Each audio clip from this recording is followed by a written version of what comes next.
semua Bapak Ibu. Pertama-tama saya akan membacakan CV dari Bapak Eben terlebih dahulu. Bapak Eben adalah konsultan pajak dan akademisi atau praktisi sebagai membangun dan sudah memiliki sertifikat C. Dan di sini kita lihat Bapak Ebenezer ini memang berkecimpung di dunia perpajakan sudah cukup lama ya Pak, sejak tahun 1997. Nah, di work experience sudah sangat banyak dan di sini kita akan lebih detailnya kita akan berbicara dengan Bapak Eben untuk mengetahui perjalanan secara detail untuk berkarir di konsultan pajak. Selanjutnya untuk Ibu Dasnin ini sendiri, Ibu Dasnin adalah sebuah wanita karir ya Bu ya, yang sudah berprofesi sudah lama di kantor konsultan pajak dan sekarang menjadi tax directorate di Havas Group. Dan educational background-nya sudah memiliki S1 dan S2 di Universitas Indonesia dan sudah memiliki register sebagai tax konsultan. Seperti itu. Oke. Kira-kira akan kita lanjutkan untuk pertanyaan-pertanyaan untuk para moderator, para pembicara kita pada hari ini. Sebelumnya saya ingin menanyakan apa kabar nih Pak Eben dan Bu Dasnin? Apakah baik-baik saja Pak? Ini cuacanya cukup mendung nih Pak di Jakarta. Iya, habis hujan ya Bu. Iya, jalannya sangat Iya Bu. macet. Iya, kalau di Medan juga, saya di Medan ini ya mendung juga Bu Laras. Kalau di sini hujan deras nih Pak. Oh hujan ya. Betul Pak. Iya. Hujan deras pagi ini ya Bu. Iya, beda nih Pak, di Medan masih mendung-mendung cuacanya. Kalau di Jakarta sudah hujan terus nih Pak. Pakaiannya sudah berbeda nih Pak. Oke, untuk agak santai aja nih ya. Untuk Pak Eben dan Bu Dasnin kita aku akan mengulik-ngulik perjalanan Pak Eben dan Bu Dasnin nih. Kira-kira selaku narasumber nih Bu. Apakah bisa disampaikan Bu secara detail, secara singkat perjalanan profesional Bapak Ibu untuk berkiprah sebagai konsultan pajak serta keterlibatannya dalam pengembangan profesi konsultan pajak ini Bu? Mungkin boleh dimulai dari Bu Dasnin? Dari saya ya. Pagi Bapak Ibu, untuk saya akan sedikit. Sepertinya saya masih junior di konsultan pajak, khususnya bergabung di IKPI mungkin dari 2015 baru bergabung, tapi banyak Bapak Ibu senior yang ada di asosiasi kita. Pak Doni pada saat itu, Pak Doni Rindo, dan sekarang saya juga ada di departemen yang sama dengan Pak Doni Rindo. Kemudian setelah di PKF selama 4 tahun, saya merasa sepertinya profesi ini baik untuk masa depan dan kemudian mengikuti USKP. Segera mengikuti USKP, jadi saya sampaikan untuk Bapak Ibu yang baru join, secepatnya mengikuti USKP. Setelah itu karir saya terus ada di consulting firm, pindah ke RSM Indonesia di bawah pimpinan waktu itu manajernya Ibu Eni anggota IKPI Jakarta Timur, mungkin ada di online juga. Kemudian saya melanjutkan kuliah ke Inggris selama hampir 2 tahun, kemudian masuk lagi ke Jakarta itu ikut di Japan Consulting Firm selama 7 tahun dan kemudian jadi internal advisor di salah satu media agency Prancis sebagai tax director, dan sekarang pindah lagi sebagai tax partner di Japan Consulting Firm juga. Demikian Bu Laras yang bisa saya sampaikan. Wah, menarik sekali bukan pada narasumber kita hari ini, Bu Dasni berkarirnya dan benar-benar mengejar pendidikannya dan masih muda untuk berkarir menjadi konsultan pajak di Indonesia. Dan loncat-loncat ya Bu ya, lumayan untuk experience-nya sangat banyak ya Bu ya. Jadi bisa mengelaborasi dan cukup adaptif ya Bu ya. Untuk Ya, bisa berpindah-pindah antar perusahaan atau antar konsultan seperti itu. Oke, bisa dilanjutkan dengan Pak Eben. Bagaimana Pak? Boleh cerita sedikit Pak perjalanannya menjadi konsultan pajak di Indonesia? Ya, terima kasih moderator Bu Laras. Boleh saya sapa dulu ya? Iya, Ya, boleh Pak. selamat pagi. Assalamualaikum warahmatullahi wabarakatuh.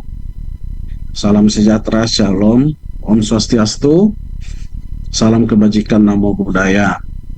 Pertama sekali kita mengucapkan syukur ya bisa kita berjumpa walaupun melalui Zoom di pagi hari yang mendung di Medan, di Jakarta hujan deras, itu semuanya karena rahmat ridhonya Tuhan kita. Terima kasih juga untuk Pak Saudi ya yang memberikan kepercayaan untuk berbagi ini namanya ya, dan Pak Asi juga yang menghubungi saya hari Rabu ini, hari Rabu pagi ini Jumat, jadi saya mempersiapkannya agak lebih cepat ya Bu Laras dan Bapak Ibu semua. Begitu juga Bu Dasnin ya sebagai teman saya untuk berbagi nih, iya Bapak Pak. Ibu. Ah, dan terima kasih juga ini buat teman-teman semua ini, teman-teman IKPI seprofesi. Tentu ini seluruh Indonesia ya, mungkin tempatnya berbeda-beda. Mungkin ada juga pengurus daerah, pengurus cabang, anggota. Terima kasih juga nih di topik yang hari ini ya tadi sudah disampaikan oleh moderator kita, pengembangan kantor konsultan pajak jalan sukses menjadi konsultan. Dan Bapak Ibu juga, ini saya luar biasa sekali nih bisa hadir. Kalau saya lihat 181 Bu Dasnin ini yang mengikuti nih untuk mau Iya kita Pak. berbagi nih bagaimana. Banyak Ini ya, lumayan sangat banyak Pak. sangat lumayan banyak sekali. Dan Iya saya Pak. juga dipesankan ya yang santai-santai aja, enjoy aja gitu ya. Cocok ya, santai kita enjoy aja ya Bapak Ibu ya, nggak usah Sambil minum tegang-tegang. kopi Pak. Sambil minum kopi, apalagi di Jakarta itu hujan deras, jadi biar hangat. Jadi ini Mie sangat rebus luar enak biasa ini. juga Pak, sambil makan mie rebus mungkin sambil mendengarkan. Oh iya, boleh, boleh. Untuk Bapak Ibu anggota boleh ya. Nah, dan ini juga di sela-sela akhir tahun ya. Kalau sekarang tanggal 19 tentu kita dikejar SP2DK, pemeriksaan ya untuk mencapai target, mungkin banyak lagi ya keberatan yang lain-lainnya. Jadi ini wah kita bersama-sama ini untuk sharing bersama ya. Eh, Baik Bapak Ibu, ya sebelum saya mulai ya kami mohon juga untuk doanya ya, karena daerah kami tertimpa bencana banjir juga, Sumatera Utara, Aceh, sama Sumatera Barat. Kita doakan bersama-sama, mungkin nggak bisa merasakan seperti yang kita rasakan di daerah yang kena banjir, semoga bisa cepat pulih, akses semua, sandang pangan bisa terpenuhi. Kita doakan bersama. Ini Bu apa ini Bu moderator, Bu Laras. Iya, betul. Ya. Jadi nanti kita dari saya pindah ke Bu ini Bu Dasnin sama aja ya Bu ya. Iya, betul Pak. Kita sharing-sharing aja di sini Pak. Sharing aja Biar ya. lebih santai. Jadinya kita bisa bertukar pikiran juga untuk berkarir di konsultan pajak seperti itu. Baik, baik. Boleh. Nanti kalau bisa dikasih kesempatan ada kebetulan kami buat ada 10 slide nanti dari moderator aja kapan waktunya untuk ditampilkan. Ya, baik Bapak Ibu ya, untuk melanjutkan, kalau saya Eben Ejer Simamora, kalau sekarang di kepengurusan Ketua IKPI Cabang Medan. Dari nama-nama yang terdaftar ada juga saya lihat teman-teman dari IKPI Medan juga. Saya berkarir itu pertama sekali itu di perusahaan kontraktor. Jadi saya tamat 97 ya dari kampus USU. terus melanjutkan kuliah hukum lagi, terus melanjutkan kuliah master hukum, semuanya di Medan. Untuk berkarir di konsultan itu izin saya resminya itu mulai tahun 2009. Jadi kalau sekarang 2025 berarti sudah ada 16 tahun berkarir resmi ya. Nah, resmi itu artinya sudah mendapatkan izin praktek. Namun sebelumnya, sebelum punya izin, sudah di berbagai perusahaan, ada kontraktor, ada rumah sakit, ada industri, ada perkebunan. Kalau di bidang audit, mungkin Bapak Ibu kalau pernah dengar dulu kantor akuntan Prasetyo Utomo ya, Bapak Ibu ya, Arthur Andersen. Kalau sekarang apakah masih disebut EY, apakah sudah kolaborasi dengan yang sebelumnya? Ya, bisa saja Bapak Ibu ya. Karena saya di sana itu tidak begitu lama, terus melanjut beberapa manajer di beberapa perusahaan. Dan mohon izin Bapak Ibu ya, kalau kami pun nanti di sini berbicara bukan berarti kami yang terbaik dan bukan kami yang paling sukses. Ya, sepakat ya Bu Dasnin ya. Kita di sini sharing. Mungkin Iya, Bapak Ibu juga bisa saja lebih sukses dari kami. Tapi iya untuk benar kali Pak. ini mohon izin kami ditugaskan sama Ketua Umum dan Pak Asi ini. Bapak Ibu, bagaimana perjalanan? Ya, saya lihat ya kalau ditanya Pak, kenapa jadi memilih konsultan pajak? Awalnya saya bercerita waktu kita menjadi accounting atau bagian pajak bekerja di perusahaan, kita bergelut urusan pajak, ada SPT masa, ya, ada SPT tahunan, terus ada pemeriksaan. Kita merasa tertantang. Wah, berarti ini peluangnya agak lumayan juga ini. Berarti semua perusahaan pasti mengalami hal yang sama. Karena pada saat itu kita berpikir, karir kita mau di mana nanti? Apakah tetap bekerja di perusahaan atau buka usaha sendiri atau bagaimana? Apakah mau jadi pebisnis? Nah, kita berpikir-pikir, kita merenung. Nah, terakhir ya kita putuskan ya udah kita jadi konsultan pajak. Kenapa memilih konsultan pajak? Bagaimana masa depannya? Kita lihat ya Bapak Ibu ya. Kalau negara kita ini kan pasti penerimaan negara itu yang tertinggi dari pajak. Berarti kuenya banyak, kita memakai istilah kue ya, ada peluang-peluang di sananya ya, kuenya banyak. Terus kalau kita lihat NPWP di seluruh Indonesia berapa, pengusaha berapa, OP berapa, ya, tentu mereka punya kewajiban untuk melaporkan SPT-nya, apakah itu masa, apakah tahunan tentu. Nah, terus bagaimana kelangsungannya ke depan, apakah ini musiman atau yakin? Ya, pada saat kita itu zamannya pajak itu mulai melangkah ke pajak modern ya. Nah, setelah itu ada tax amnesty, setelah itu ada PPS. Nah, nanti ada lagi Cortex. Jadi selalu ada hal-hal baru yang bisa membuka peluang untuk konsultan pajak. Ya, contoh nanti Cortex. Pasti sudah banyak yang bertanya-tanya, termasuk teman-teman juga yang misalnya yang karyawan. Bagaimana karyawan ini harus melaporkan dengan Cortex? Jadi ini apakah sudah aktivasi, apakah sudah kode otorisasinya sudah dibuatkan? Nah, ini juga peluang juga untuk konsultan pajak. Gitu ya Bapak Ibu ya. Dan alhamdulillah sampai sekarang kita enjoy gitu. Terus tentu ada tantangan-tantangan di dalam menjalani. Iya pasti. Karena untuk mendapatkan izin konsultan pasti ujian ya. Pasti ujian kita tahu sama-sama mulai dari sertifikat A, sertifikat B, sertifikat C. Jadi kalau zaman kami dulu itu masih ujian di tempat ya.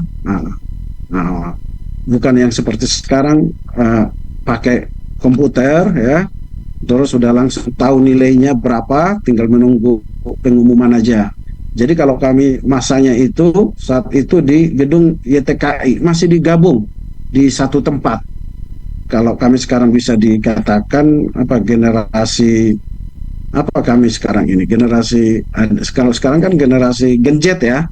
Terus Gen Z, mungkin ada milenial. Kalau kita Bu Dasnin generasi apa kita sekarang? Kita Ya, generasi jadi apa ya Pak? milenial Siapa? mungkin ya. milenial kali ya, kita mungkin Milenial. generasi milenial. Jadi setiap generasi itu Ya, ada masanya, ada saat-saat tertentu yang harus dilalui. Nah, jadi pada saat itu waktu ujian, ini sedikit bercerita ya, karena kita santai aja. Pada saat itu kekompakan itu lebih kuat. Hmm. Karena lokasinya di Jakarta dan kita ketemu sama beberapa teman dan saat itu ujiannya bisa 2 hari, bisa 3 hari. Dan kalau kami dari daerah biasanya itu nginap, ada juga penginapan di TKI, ada juga yang numpang ke rumah keluarga, ada yang ngekos yang harian. Jadi perjuangannya agak lumayan inilah ya, cukup terkesan. Jadi angkatan-angkatan yang ujian zaman dulu itu yang di TKI atau yang disatukan itu sampai sekarang masih kompak gitu. Nah, dan ada juga brevetnya. Jadi ada butuh perjuangan juga. Dan memang ya kalau kita sudah berjuang ya biasanya ada istilah usaha tidak mengkhianati hasil ya. Itu tetap kita ingat Benar, juga. Pak. Ya Bu Nasrin ya. Iya, Kalau Bu benar Nasrin kan sekali. udah ke luar negeri ya Bu. Kalau saya masih pemain lokal Bu. Ya. Terus terus apalagi tantangan berikutnya ya. Ya, tantangan berikutnya ya Bapak Ibu yang kita hadapin itu adalah masalah ya. Tapi kadang-kadang kita berpikir kalau kita sudah mengambil profesi kita konsultan pajak, ya tentu pasti menghadapi masalah ya. Betul ya Bapak Ibu ya. Kalau nggak ada masalah mungkin ya nggak begitu banyak ya panggilan buat kita ya. Nah, mungkin ya udah aman-aman aja semuanya. Tidak ada sengketa, nggak ada isu, nggak ada SP2DK, nggak ada pemeriksaan, keberatan, upaya hukum, banding sampai PK. Ya, ya mungkin kita kuenya sedikit gitu. Tapi ya untuk teman-teman konsultan pajak, yakinlah kalau kita misalnya menyiapkan diri kita sebaik mungkin ya, nanti slide yang kami siapkan bisa dibuat secara singkat nanti jelas di situ kelihatan mudah-mudahan bisa ya menjadi sukses karena topik kita ini kan pengembangan kantor konsultan pajak jalan sukses menjadi konsultan. Jadi kami bercerita ya bagaimana bisa sampai sekarang. Kalau dibilang sukses itu relatif ya Bapak Ibu ya teman-teman seprofesi. Apa indikator yang dikatakan sukses? Apakah menjadi cantik? Apakah menjadi ganteng? Karena ya, atau apakah kantornya yang besar? Apakah karyawannya yang besar? Apakah kliennya yang besar-besar? Ya. Jadi itu relatif buat kita. Ada juga ya untuk ada istilah Big Five ya yang sudah besar-besar itu tentunya kantornya sudah di gedung-gedung mewah, karyawannya sudah banyak gitu. Tapi ada juga misalnya ya kantornya mungkin ya biasa, sederhana, tapi bisa aja dia mendapatkan apa ya klien-klien yang besar ya. Nah, mungkin fee-nya bisa besar-besar juga gitu. Jadi itu semua tergantung kita ya. Nah, terus apalagi Pak yang membuat motivasi Bapak menjadi membuka kantor sendiri? Ya, mungkin ini dari segi waktu. Kalau dari segi waktu Bapak Ibu, kita mungkin sudah sama-sama tahu kalau kita bekerja di kantor pasti terikat di waktu ya. Nah, pasti terikat di waktu, misalnya kita mau izin, mau cuti, ya tentu itu pasti melalui prosedur. Tapi kalau sudah menjadi partner, ya sudah mengatur waktunya sendiri. Paling dicek apa schedule, oh di sini kosong, apakah ada sidang, tanggal berapa, apakah bisa digantikan, saya mau cuti, oh saya ada acara keluarga, atau saya mau bagaimana, itu sudah bisa kita arrange sendiri ya Bapak Ibu ya. Terus yang berikutnya lagi, apalagi yang memotivasi, kita bisa bertemu dengan banyak orang ya, dengan banyak sikap perilaku, karena perusahaan ini kan tentu ownernya atau manajernya yang selalu kita hadapin itu kan berbagai tipikal ya. Ada yang suka humoris, wah terpaksa kita belajar menjadi humoris ini. Soalnya nanti nggak nyambung. Oh, Bapak itu suka main bola. Oh, Ibu itu suka ya cerita-cerita ke luar negeri kalau kemana-mana. Ya kita lihatlah. Karena dari pengalaman kita ketemu 3 jam sama klien, nggak mungkin lah 3 jam terus belajar apa atau menceritakan pajaknya. Pasti awal-awal cerita dulu. Oh bagaimana, dari mana, gitu. Atau sudah selesai mungkin cerita yang lain dulu. Jadi ini harus kita pelajari juga ya Bapak Ibu semuanya ya. Memang tidak gampang ya. Ada bawaannya yang serius gitu ya. Tapi mau tidak mau ya kita harus menyesuaikan ya gimana. Tapi ada juga klien itu ya jamnya oke, jam harus sekian, udah 1 jam ya, nggak ada cerita yang lain-lain, serius ada juga. Jadi kita ngikutin aja Bapak Ibu ya, apalagi kita ini kan ya harus bisa konsultan di setiap zaman, di setiap era ya. Terus yang berikutnya lagi apalagi Pak yang membuat, nah ini kalau kami yang milenial yang sekarang ini agak agak lambat belajar komputer ya, harus harus pintar juga belajar komputer ini. Nggak tahu nih Bu Naslin masih lancar lah, apalagi Bu Laras ya, dan Bapak Ibu yang muda-muda pastilah.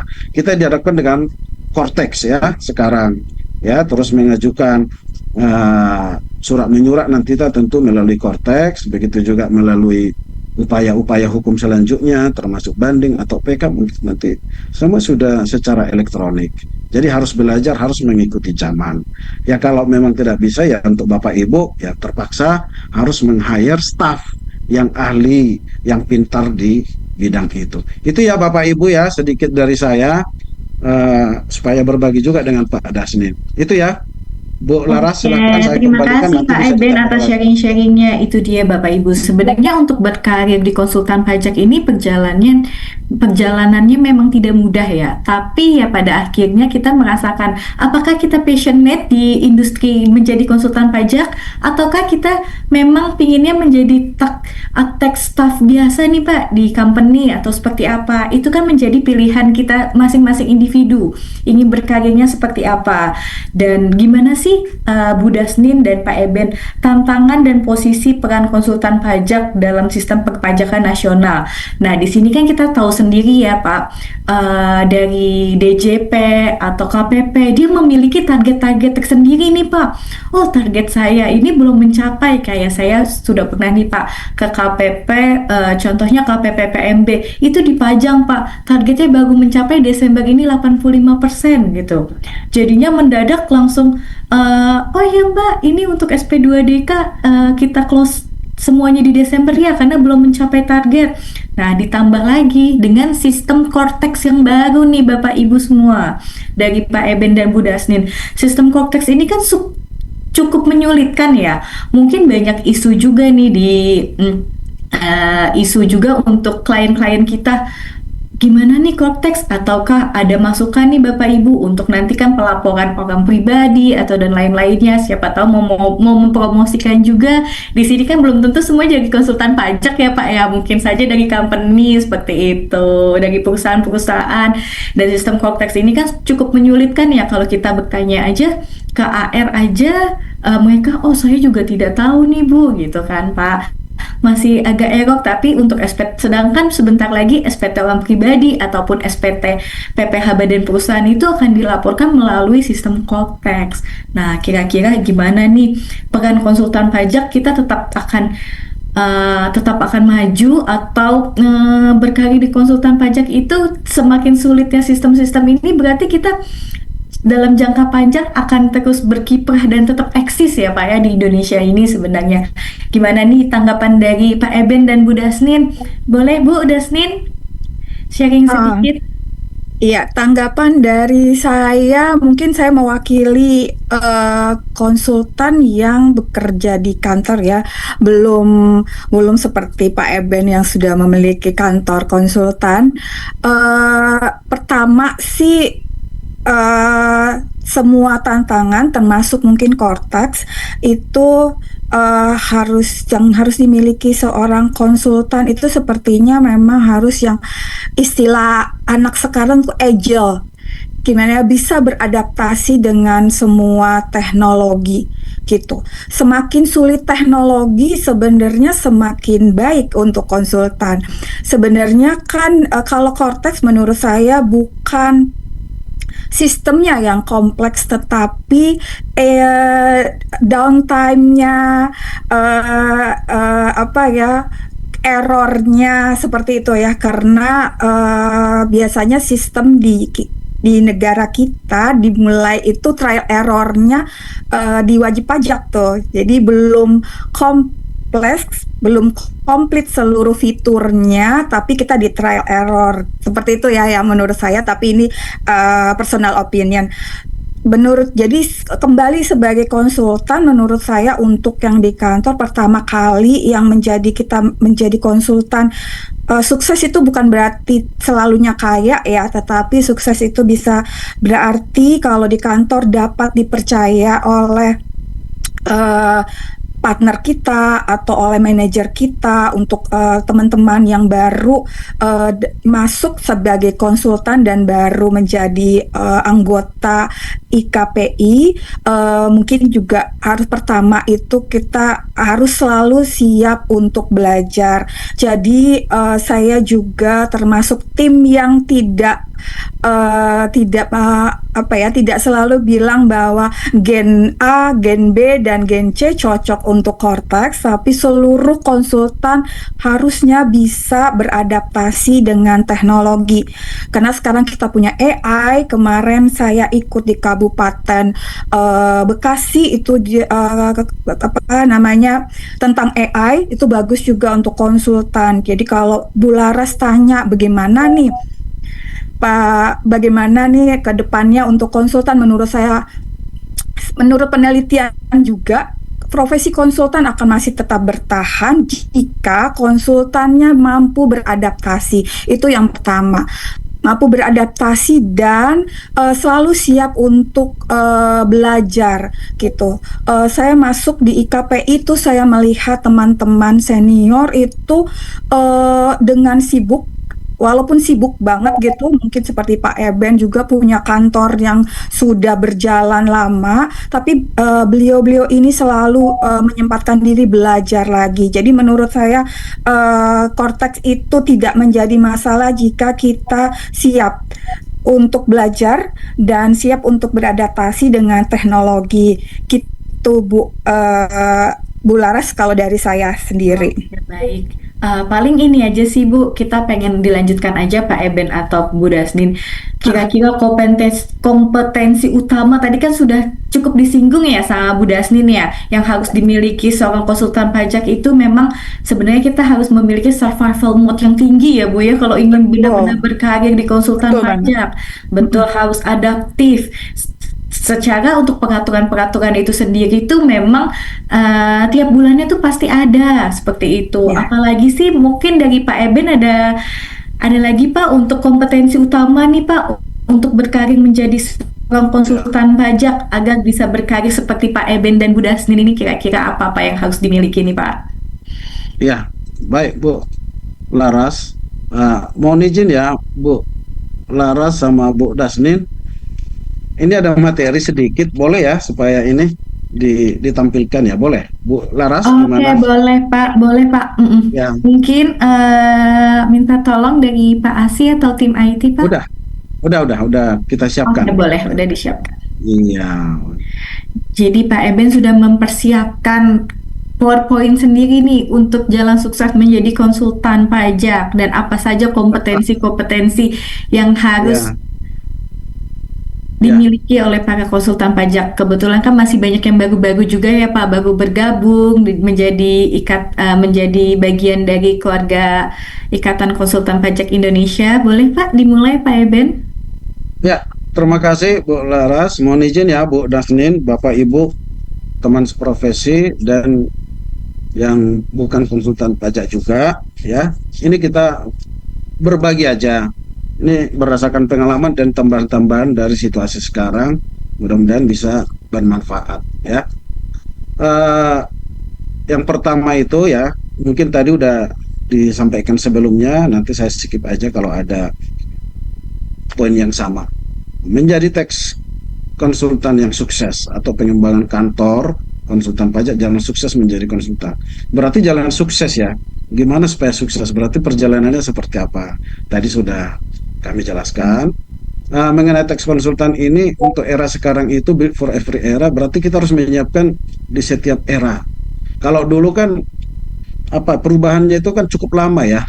Kalau kita lihat historinya mulai 1983 sebelumnya sampai berubah undang-undang itu cukup lama. Tapi kalau sekarang ini undang-undang bisa cepat berubah ya, situasi kondisinya juga ya, sistemnya juga, teknologinya juga cepat berubah. Jadi kita harus menyiapkannya semuanya, kita harus beradaptasi juga ya, untuk semuanya itu. Terus yang berikutnya, nah ini yang tadi itu, eh, gimana saya jatuh cinta ya kepada konsultan, kenapa pilih, kenapa bertahan, itu udah selesai ya. Tadi saya udah jelasin.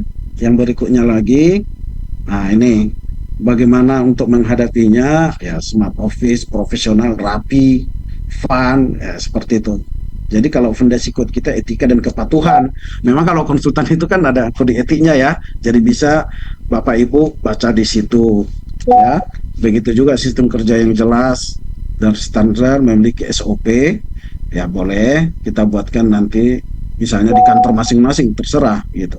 Tim yang tepat dan pembelajaran berkelanjutan. Ini tim yang tepat. Jadi kalau kami harus butuh staff yang pintar di teknologi, ya tentu harus di hire juga. Nah, ini kepercayaan klien sebagai kunci. Ini sebenarnya kunci utama ya. Kalau kita udah mendapatkan penugasan, ya kepercayaannya itu ya harus kita jaga. Nah, kita harus jaga kredibilitas kita, reliability kita, intimasi kita, kedekatan kita dengan klien. Jadi jangan terlalu menonjolkan orientasi dirinya. Karena klien kita itu kan pasti pintar lah, pasti menilai, wah ini gimana ya, berkualitas atau hanya ngomong doang begitu ya, atau hanya menonjolkan pribadinya. Yang berikutnya lagi, ini apa tantangan, apa yang mau kita hadapin ke depan ya. Tentu kita walaupun sudah jadi konsultan ya, sertifikat A, sertifikat B, sertifikat C, itu harus punya TS berapa. Misalnya kalau C itu 60, TS-nya harus berapa? Misalnya 48 ya. Terus NTS-nya berapa? 12 begitu. Itu harus belajar pajak juga. Ya, itulah berupa pendidikan, sertifikasi, harus pemahaman regulasi, tax planning dan compliance-nya, analisis kasus dan problem solving-nya. Itu secara teknis. Non teknis komunikasi yang efektif. Ini juga harus kita pelajari ya. Artinya untuk menyampaikan penjelasan itu bagaimana singkat, ya, sederhana dan tepat gitu. Tidak mutar-mutar gitu. Kadang kalian itu kan bisa waktunya cuma 1 jam, tapi kita susah menyampaikan. Ya profesionalisme kita udah sama-sama tahu ya. Nah, kemampuan beradaptasi itu yang saya bilang tadi ya, harus pandai juga melihat profil perusahaannya seperti apa, regulasi emosi, yang menahan emosi ya. Terkadang klien ini kan tidak memahami ya tantangan yang kita hadapi. Pak, bisa nggak bayarnya segini Pak? Waduh, kita nggak bisa jawab cepat. Kita harus baca dulu aturannya, kita pelajari dulu. Pak, harus segini. Waduh, itu berat ya. Itu tantangan. Mungkin teman Bapak Ibu juga seprofesi pasti mengalami itu. Manajemen waktu juga ya, dan tanggung jawab kita. Dan tanggung jawab ini sangat penting ya. Bagaimana ya klien itu apapun hasilnya, ya klien bisa melihat kita bahwa kita penuh tanggung jawab untuk menyelesaikannya. Ya mudah-mudahan setiap yang diserahkan ke kita bisa sesuai dengan aturan, dan klien juga bisa menerima ya hasilnya seperti apa kalau udah sesuai dengan aturan pajak gitu. Next. Nah, ini build trust not ads ya. Ini bagaimana kepercayaan daripada klien itu. Ya, bagaimana supaya kita diingat. Jadi kan tidak semuanya kita konsultan ini retainer ya, atau mendapatkan fee bulanan. Tidak semuanya, bisa aja kasus per kasus. Gitu. Karena banyak perusahaan juga, apalagi perusahaan besar pasti sudah punya tim pajak yang kuat ya. Termasuk Bapak Ibu yang ada di sini juga, ya bisa aja timnya sudah kuat. Tapi untuk kasus per kasus bisa diserahkan ke konsultan lain. Kenapa diserahkan? Mungkin supaya tidak mengganggu pekerjaan, karena ada pekerjaan rutin yang harus dikerjakan ya. Jadi kalau dikerjakan itu nanti mengganggu, jadi bisa diserahkan ke konsultan. Atau mungkin kemampuan konsultan itu mungkin lebih bagus atau lebih yakin karena sudah lebih memahami peraturan. Ya, kita bangun hubungan jangka panjang ya, selalu komunikasi.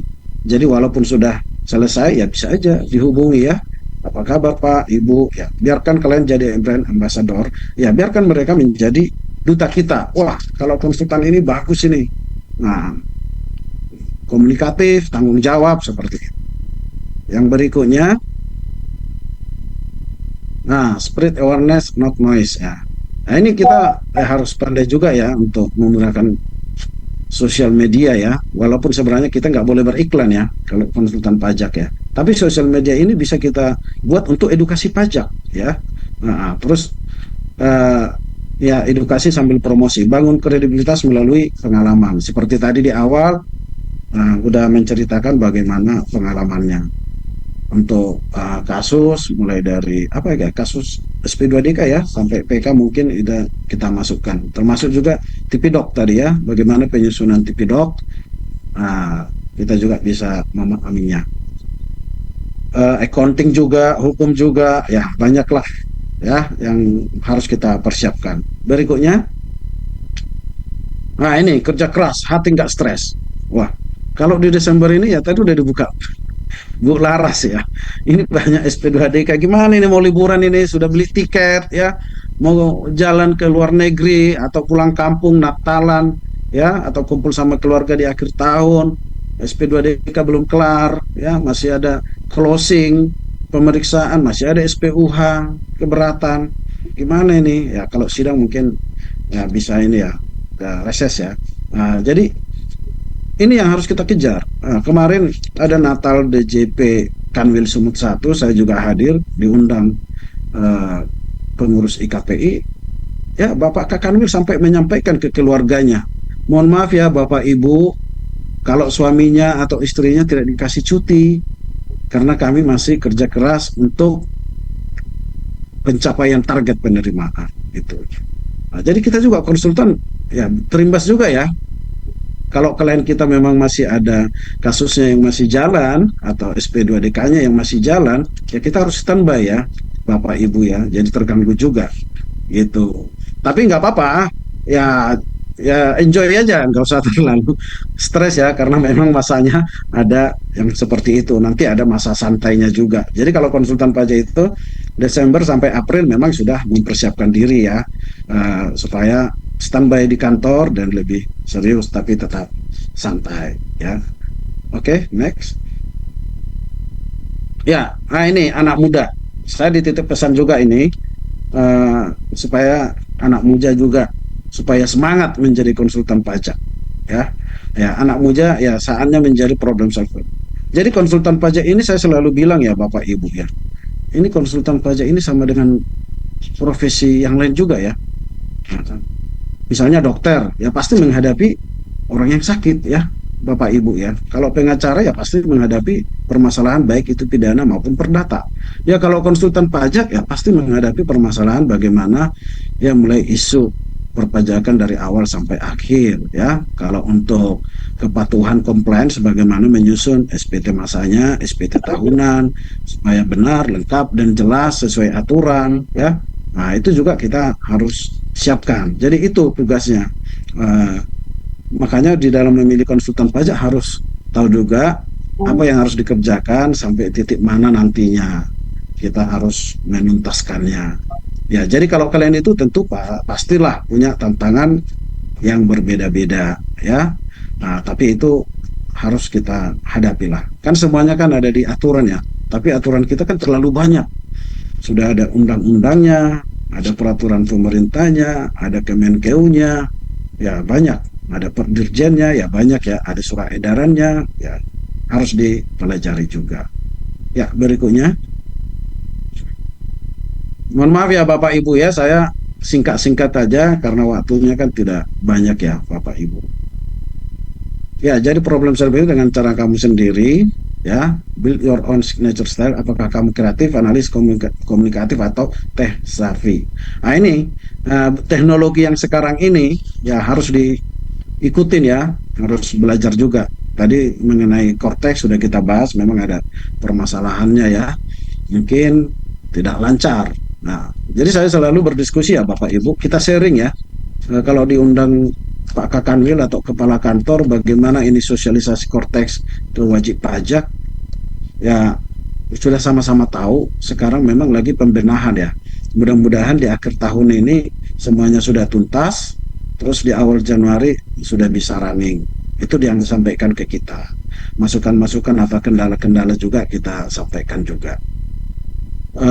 Terus yang saya sampaikan waktu itu bagaimana untuk mengatasi kalau di daerah Cortex. karena ada dua kan permasalahan, harus paham mengaplikasikan. Yang kedua itu apa, sinyal ya, internet ya, internetnya harus ada. Padahal Indonesia ini sangat luas. Contoh Sumatera Utara, belum tentu bisa dijangkau oleh internet. Jadi ada kendalanya juga. Apakah nanti harus ke kantor pajak untuk menginputnya, berarti butuh waktu lagi, berpindah tempat. Jadi ada kendalanya juga. Ya mudah-mudahan nanti semuanya dilancarkan ya Bapak Ibu ya. Oke, yang berikutnya lagi. Wah, udah habis ya. Oke, itulah Bu Laras dari saya ya. Oke, Kita baik. share Terima sedikit. kasih Nah, pemaparan ya, Pak Eben. silakan saya kembali. Pak Eben ini sudah menyiapkan benar-benar kompetensi apa saja yang memang harus dimiliki oleh para konsultan pajak di Indonesia. Sangat well prepare Pak Eben ini ya. Mantap Pak Eben. Ini mungkin bisa buat jadi detail juga untuk para peserta yang baru, gimana sih caranya kita untuk adaptif seperti yang tadi sudah dijelaskan Pak Eben. Kita harus mengikuti dan benar-benar menjadi konsultan pajak yang baik untuk dan bisa mengelaborasi juga dengan atasan-atasan kita. Kemudian nih Pak Eben dan Bu Dasnin, saya juga memiliki pertanyaan. Gimana sih Bu peran sertifikasi konsultan, kita memiliki sertifikasi konsultan pajak dan impact-nya nih Bu ke kita, kan seperti kita sharing-sharing kali ini atau PPLNTS dan NTS seperti ini kan lumayan untuk menjaga etika profesi dan kredibilitas kita untuk terus improvement ya kan Bu, untuk berkarir dan menjadi kredibilitas konsultan pajak itu sendiri. Karena kan kalau saya lihat, saya tidak tahu ya, mungkin kalau misalkan asosiasi lain belum tentu juga kan Bu diwajibkan untuk mengikuti pelatihan-pelatihan seperti ini.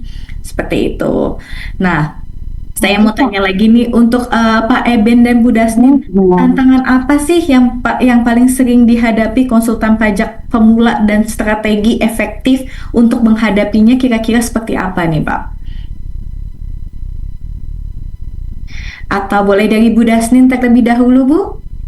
Kira-kira saat Ibu mulai berkarir nih Bu, mungkin di company atau waktu itu pertama kali untuk berkarir di konsultan pajak itu sendiri, mungkin nggak langsung bisa adaptif ya Bu? Mungkin ada kaget-kagetnya sendiri nih dari Iya. kita. Mungkin kalau misalkan di perusahaan kan kita 9 to 5 Bu, tapi kalau kita berkarir di konsultan pajak nggak bisa tuh Bu 9 to 5 ya Bu ya, harus bisa 24 jam. Kalau bisa jam 2 pagi, jam 3 pagi ditelepon juga ditelepon sepertinya Bu. Iya, benar-benar. Dari atasan, tapi klien-klien kita juga tuh seperti itu Bu. Jam 4 Iya, pagi, saya maunya dikirim hari ini sebelum jam 12 malam ya Mbak, tolong ya. Kan seperti itu nih Bu. Nah, mungkin teman-teman kita di sini, adik-adik kita nih masih bingung nih Bu. Kaget kan, belum merasakan passionate-nya nih Bu. Atau mungkin bahkan diomelin Bu sama orang tuanya, kok pulang pagi? Karena itu terjadi di diri saya ya Bu. Memang kerja 3 shift seperti ini, bapak saya tuh juga suka bingung Bu. ya, ya, ya. Kalau dulu saya dulu juga bilanglah katanya kita bercandanya tuh ngalahin shiftnya satpam gitu. Betul Bu, Jadi betul. kebetulan waktu itu kantor konsultannya juga di sebuah gedung. Jadi kayaknya satpamnya sudah berganti, kitanya baru pulang gitu. Seperti itu. Kadang malah satpamnya udah tutup-tutup, kunci-kunci, kitanya ikutan. Masih harus diingatkan pulang jam berapa, seperti itu sih. Kalau tantangannya dari saya, karena saya mengerti mulai dari kantor konsultan juga, yang pertama kali sih selalu apa ya, bukan selalu berjuang, tapi kayaknya kalau istilah kita saat ini untuk cari pegawai di konsultan itu yang apa ya katanya, yang nggak baper gitu istilahnya ya. Jadi tidak pernah mengeluh, selalu mau belajar, dan komunikasi dengan atasannya atau pimpinannya. Ini mungkin soft skill di departemen kami juga seakan ada banyak materi webinar atau offline untuk tentang soft skill ya. Karena konsultan itu kayaknya harusnya soft skillnya, karena seluruhnya biasanya mungkin Bu Laras juga salah satu dari pegawai yang pintar, bright ya. Jadi kita bisa lihat lulusan, bisa lulusan luar negeri. Sekarang ada semua anak ada S2, malah tidak ada S1 lagi. Sekarang banyak banget S2. Tapi yang paling penting adalah attitude. Kalau saya sebutkan di situ ada attitude. Kenapa? Karena begitu kita diminta kerja sampai malam, nah di situ kelihatan tuh attitude-nya kita dan atau anak-anak sekarang bagaimana menghadapi pekerjaan yang butuh overtime atau long hour working, katanya istilahnya sekarang ya Bu Laras. Jadi pertama itu attitude-nya, kemudian kedua itu kita harus secepatnya mentoring, cari mentornya. Mentoring dulu saya punya pengalaman dengan Pak Doni, beliau sangat baik sekali, selalu mengajar. Jadi saya bisa menganggap mentor bukan cuman direktur, manajer kita, atau bahkan jika Bapak Ibu ada yang baru junior pun kita tetap berkomunikasi dengan baik ke senior kita atau ke supervisor kita.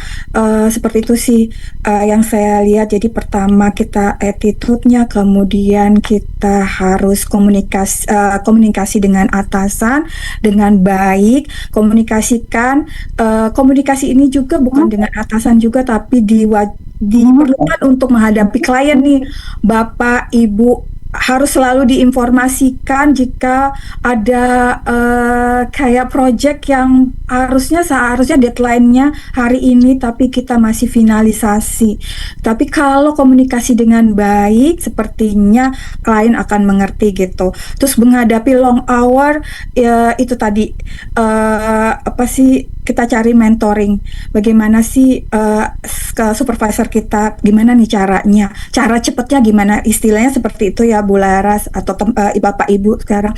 Cara cepatnya gimana sih supaya yang CIT ini bisa kita selesaiin? Atau mungkin yang paling simple adalah depresiasi yang banyak banget kayak gitu ya. Gimana sih caranya waktu dulu ngerjainnya kayak mana? Jadi kayak mentoring atau keep learning ya. Mau belajar, tetap mau belajar. Kadang-kadang kita sudah ngerasa kita lulusan misalnya kita lulusan UI atau kita lulusan internasional gitu, tapi begitu masuk ke dalam pekerjaan gitu atau di dalam konsultan, biasanya kita tetap dibutuhkan experience. Oleh karena itu kita harus selalu mentoring, cari mentornya, cari orang yang sudah punya experience di kantor itu supaya long hour kita yang tadinya 23,5 jam gitu bisa jadi 22 jam. Gitu ya, atau bisa jadi kita karena kita komunikasi dengan baik dengan senior kita, kemudian kita bisa belajar caranya gimana sih gitu. Kalau kayak gini Excelnya seperti apa sih kayak gitu. Jadi bisa sambil ngopi gitu, kita ngupi-ngupi cantik dulu sambil ngerjain CIT. Seperti itu sih kalau dari pengalaman saya. Secepatnya begitu masuk di sebuah perusahaan konsultan, apalagi consulting gitu, kita cari mentor kita yang sudah punya experience, tidak harus manajernya, tapi bisa jadi senior kita, supervisor kita.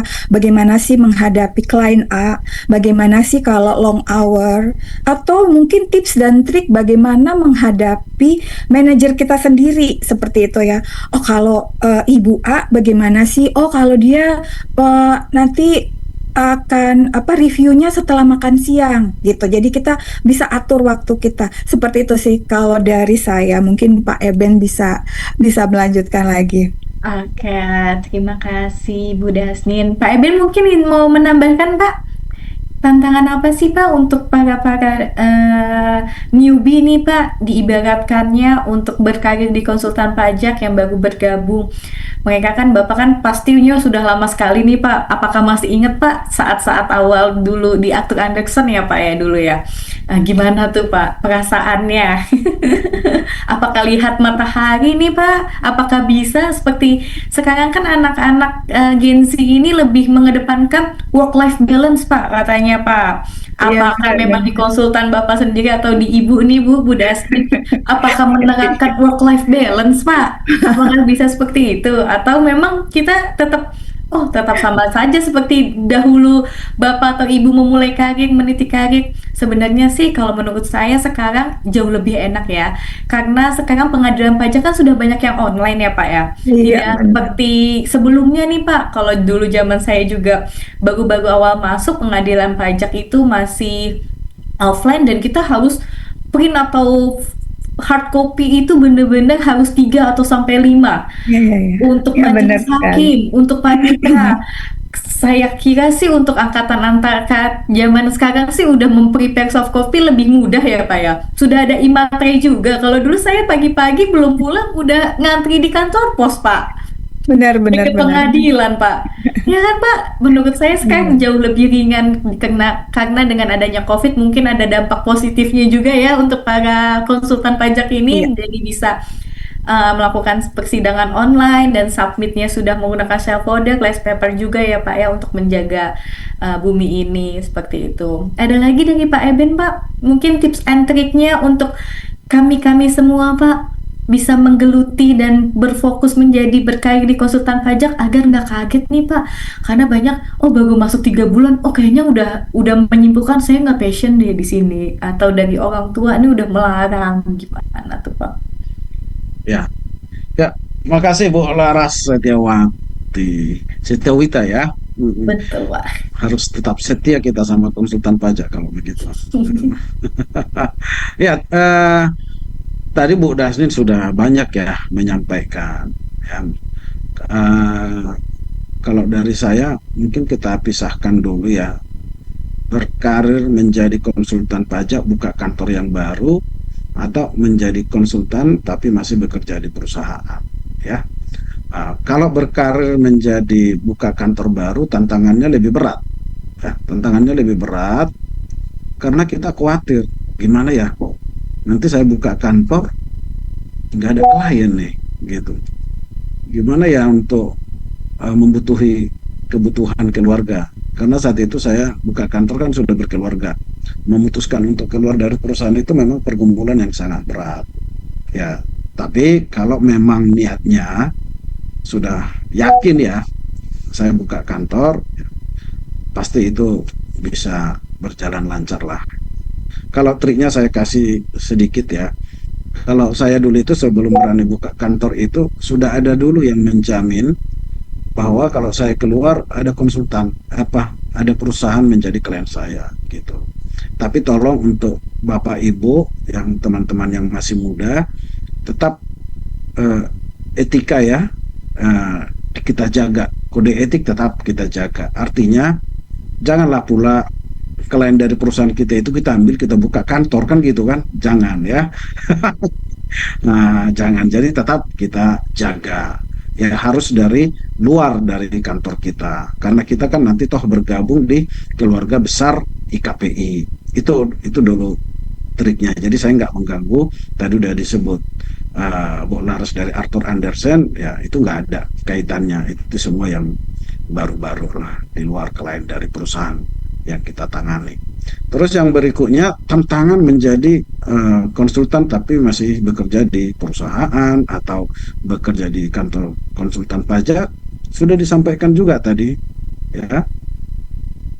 Bagi kita ya kita yakinkan pada saat hire yang pertama sekali kita udah jelasin bahwa ini kantor konsultan pajak. Sudah tahu nggak bahwa di sini jam kerja itu tidak menentu. ada jam 8 ke jam 5, ada jam 9 ke jam 5, tank langsung pulang. Di sini belum tentu ya. Kalau ada kasus-kasus tertentu bisa kita sampai lembur begitu. Tapi nanti kalau sudah mulai longgar nggak apa-apa, bisa lebih ringan, bisa lebih lama masuk kantornya, atau bisa WFH. Itu harus kita tawarkan juga. Jadi bisa ini ya, balance gitu. Soalnya kalau lembur-lembur terakhir juga ya kita harus pikirkan juga kesehatan sama fisik daripada teman-teman. Jadi mereka juga bisa paham ya. Dan begitu juga di kantor mengenai kebijakan manajemennya, perlakuan terhadap teman-teman konsultan, ya pasti adalah trik-triknya ya, bagaimana supaya bisa bertahan. Jujur, kalau sudah pintar ya, sudah oke, ya ini maaf ya, kalau bahasa Medan kan langsung to the point ya. Nah, biasanya orang Medan itu to the point bahasanya ya. Kalau di Jakarta ya mungkin agak halus-halus sedikit, pakai bahasa Inggris ya, maaf ya Bapak Ibu. Biasanya kalau udah pintar ya pasti mencari yang lebih besar lagi ya, atau buka kantor lagi. Iya. Jadi ada ini trik-trik kita ya. Mungkin kita ajak jadi berpartner. Nah, Betul. atau mungkin kita tawarkan apa yang bisa supaya sama-sama bertahan begitu. Tapi yang kalau kita paksakan pun ya ada juga sih yang tidak bisa. Ya, itu tantangan-tantangannya juga di dalam kantor. Jadi kalau konsultan itu sering-sering meng-hire karyawan atau staff, ya itu biasa itu ya. Kita juga nggak bisa melarang karir teman-teman yang ingin membuka kantor sendiri atau berkarir di tempat yang lain. Ya, tantangan yang kalau sampai pagi itu biasa. Ya, Maret sampai April itu biasa. Tapi biasanya kita kasih tahu dulu ke orang tuanya. Tolong ditelepon orang tuanya ya, kita akan pulang malam. Dari situ kita tahu orang tua yang bisa mengerti, tapi ada juga orang tua yang nggak bisa. Udah, kalau pulang malam-malam terus cari perusahaan lain. Itu biasa ya. Nah, coba dikasih pengertian. Saya nggak tahu ya, kalau di Jakarta itu mungkin kalau perusahaannya dekat kantor, kantornya dekat hotel, apa dikasih nginap di hotel, saya nggak tahu. Apakah fasilitas dari kantornya sudah seperti itu? Ya sudah, pulang jam 2, jangan pulang lagi, sudah rawan. Itu di sebelah ada hotel, nginap di situ aja, nanti dicas ke perusahaan. Tapi jam 8, jam 9 sudah di kantor lagi ya. Saya nggak tahu apakah ada yang seperti itu. Ada Atau beberapa, ada perusahaan, ada ya Pak, ada ada Bu beberapa, Davin ya. tapi Iya. banyaknya lebih ke voucher taksi, Pak. Oh, voucher taksi, Ya, iya. voucher taksi Voucher, iya. biasanya gitu. Iya, Oke. betul Bu Dasnin, voucher taksi. Nah, kalau Iya. kita mungkin bisa siapkan tempat tidur. Jadi kita siapkan tempat, Oh gitu, kita Pak, di siapkan, kantor, Pak. iya kita siapkan tempat tidur, pakai pakaiannya, tapi nggak tiap hari lah ya. Nah, ya kan? Nah, nanti di laundry, ya, terus di asupan makanan, gizi ya semua. Ya karena kita Oh, kan pasti hitung-hitungan juga ya, mm-mm. Bu ya, Bapak Ibu sekalian, pasti hitung-hitungan ya. Ada hitungannya, Fee-nya Pak. berapa, ya ini kalau kita keluarin dana ini berapa gitu, jadi aman gitu. Nah, voucher taksi semua, mau naik apa semua kita fasilitasi seperti itu ya, daripada pusing ya nggak apa-apa lah, kosnya nggak banyak keluar ya. Iya, Betul, Pak. benar, Pak. Yang Oke. penting aman ya, Iya, Pak. Iya, Proyeknya betul. aman. iya, karena Oke. kita menganggap tim di kantor kita itu kan goodwill ya. Iya, Ya, betul, karena Pak. kita nggak bisa mampu mengerjakan sendiri, dua mata, dua tangan, dua kaki, satu hati misalnya gitu ya. Nggak bakal mampu. Jadi kita harus mengajak tim kita itu enjoy. Walaupun banyak pekerjaan, tapi jangan stres, fun aja, oke. Jadi kalau udah di kantor itu sudah enjoy, sekarang kita kompak, tim, bagaimana menghadapi ke klien gitu. Ya, ke Oke. klien itu juga perlu kita kasih tahu, jangan buru-buru dong. Sudah mau 5 hari mau deadline baru dikasih datanya, jangan gitu ya. Ada juga misalnya ada trik-trik teman-teman juga, kalau 20 hari dikasih Ya, data mungkin fee-nya naik fee-nya gitu. jadi gede ya, Pak. Fee-nya jadi gede gitu kan, jadi ada juga yang Benar. membuat aturan yang seperti itu, apalagi 5 hari, wah fee-nya jadi gede, tapi ada batasan, kalau sampai tanggal sekian fee-nya masih sama, lewat fee-nya naik gitu. Tapi kalau membuat semacam aturan yang seperti itu ya tentu kita lihat juga ya klien kita ya. Nah, klien kita, waduh banyak kali aturan konsultan kami, udah cari konsultan lain lah yang lebih. Jadi kita harus timbang-timbang juga, jangan nanti dibilang Pak Heben saya pakai triknya yang Bapak bilang kemarin, klien saya malah kabur gitu. Jangan ya. Ya harus pandai-pandai juga melihat profil juga lah. Di profiling juga lah kliennya seperti apa. Biasanya itu kalau yang sudah dekat dan mengerti. Dan perlu kita jelaskan juga kenapa kita buat begitu. Karena kita mengerjakan kan bukan hanya satu perusahaan ya, banyak gitu. Jadi kalau Bapak di hari-hari terakhir itu sangat mengganggu sekali gitu. Belum lagi nanti korteksnya, kalau kita diingatkan selalu jangan di ujung-ujung ya, jangan di ujung-ujung ya. Bisa aja kita udah siap, tapi korteksnya sudah terlalu padat, udah rame ya, jadi susah untuk ini. Jadi itu ya Bapak Ibu ya, kalau kalau saya lihat ya kenalilah karyawannya masing-masing, stafnya kenalin, ajak seperti kita keluarga sendiri di kantor gitu. Jadi mereka juga merasakan sense of belongingnya, merasa bahwa itu juga kantor dia, dia juga merasakan bahwa dia juga untuk memenuhi kebutuhan dari kantor dia. Karena kita punya tanggung jawab besar ke klien ya, kan nggak mungkin kita bilang ke klien, aduh maaf Pak, staf saya baru resign, jadi kemungkinan deadline-nya nggak ini akan lewat gitu kan, nanti kena sanksi gitu. Nah, apalagi yang untuk sengketa-sengketa, aduh maaf, aduh apalah alasan ya, kita kan harus bertanggung jawab ya, seperti materi yang sebelumnya, Betul, Pak kita Ben. harus bertanggung jawab juga ke klien. Karena apapun ceritanya, beban dari kalian itu kan dibebankan ke kita ya, Bapak Ibu sekalian ya, dipercayakan ke kita. Tolong beban saya ini bantu saya untuk menyelesaikan. Nanti kalau kita pulangkan lagi menjadi beban dia balik, wah agak susah kita nanti ke depan, nama baik kita agak terganggu. Mungkin itu sedikit tambahan ya, Oke, baik. Bu Terima Laras dan kasih Bapak Pak Ibu Eben sekalian. dan Bu Dasnin. Sekarang kita ke materi selanjutnya nih Pak, mengenai pengembangan kantor konsultan pajak. Nah, kita pengen sharing-sharing dari Pak Eben ataupun Bu Dasnin, bagaimana atau kapankah seorang konsultan pajak dinilai sudah cukup siap untuk mendirikan dan mengembangkan kantor konsultan pajak ini sendiri? Apakah memang beliau sudah memiliki nama besar atau memang sudah berkecimpung di dunia perpajakan, atau gimana caranya kita untuk branding dan networking mencari kliennya, dan bagaimana variable cost-nya nih Pak dari sisi operasionalnya, pengelolaan kantor konsultan pajak, sumber daya manusia, bagaimana sih Pak untuk awal mulanya sudah dinyatakan siap atau sudah dinilai siap. Namun misalkan banyak Bapak Ibu sendiri di sini mungkin yang baru mendirikan kantor kan, untuk yang tadi ada pertanyaan nih Pak di kolom chat juga, gimana caranya untuk mengurusi baru membuka kantor dan variabel cost-nya ini cukup besar. Bagaimana nih Pak? Adakah tips and trick dan bagaimana kita bisa membuka kantor yang bisa sejalan dan selaras untuk dalam jangka waktu yang panjang nih Pak? Mungkin dari Ibu Dasnin atau Pak Eben boleh sharing sedikit Pak? Dari siapa dulu Bu? Pak Eben mungkin Pak, variable cost Iya, boleh Pak. Ya, Boleh Pak. Pak Eben. Dari saya ya. Ini mau jujur apa gimana nih, Bu Mau, Laras? Bapak Ibu di sini sih maunya jujur aja Pak, biar terlihat nih Santai ya. Ya baik-baik. problemnya. Kalau mau jujur ya jujur ya, sejujur-jujurnya ini. Ya dulu saya pertama sekali membuka kantor itu ya tentu kerjasama dengan teman, karena kita terganggu juga di kos ya, di kos untuk menyewa. Jadi saya ajak teman saya yang kantor akuntan publik, ya teman kuliah saya, boleh nggak di sana gitu ya. Oh boleh, nggak apa-apa, itu ada kosong kok begitu kan. Oke, terus gimana? Udah kita nanti sharing aja gitu. Wah bagus nih kan gitu ya. Kayak dagang, kita beli bayarnya 60 hari, kita upayakan penjualan sudah kembali 30 hari, jadi tanpa modal jualannya kan gitu. Jadi begitu juga ya, ya masing-masing bisa.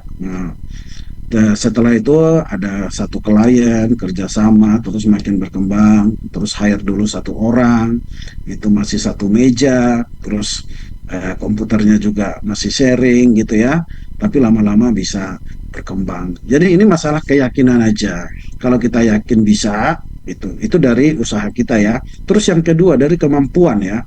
kemampuan kita itu ya kita harus pahami dulu aturan. Itu yang paling utama. Mohon maaf ya, saya sering sampaikan seperti dokter ya. Kalau ada yang berobat, kalau kita nggak tahu penyakitnya, apa berani kasih obat?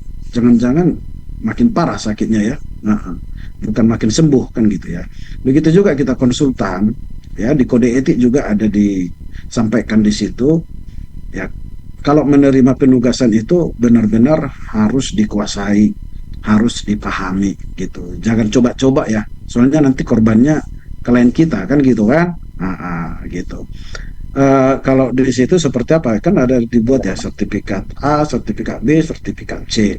Ya, misalnya kalau sertifikat A, ya berarti yang resmi secara aturan itu kan kode etik kita kan berarti hanya orang pribadi. Kalau B perusahaan sama orang pribadi. Kalau C itu kan orang asing ya, baik badan maupun orang asing gitu ya, orang pribadi asing. Itu juga harus kita pahami juga ya.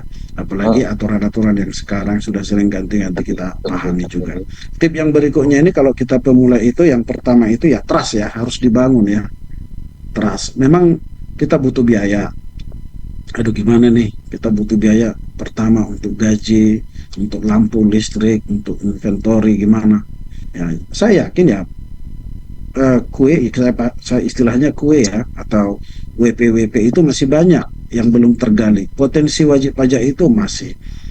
Jadi kalau saya pemula itu ya wajib pajak orang pribadi atau siapapun yang datang ya tetap kita ladenin lah dengan baik gitu.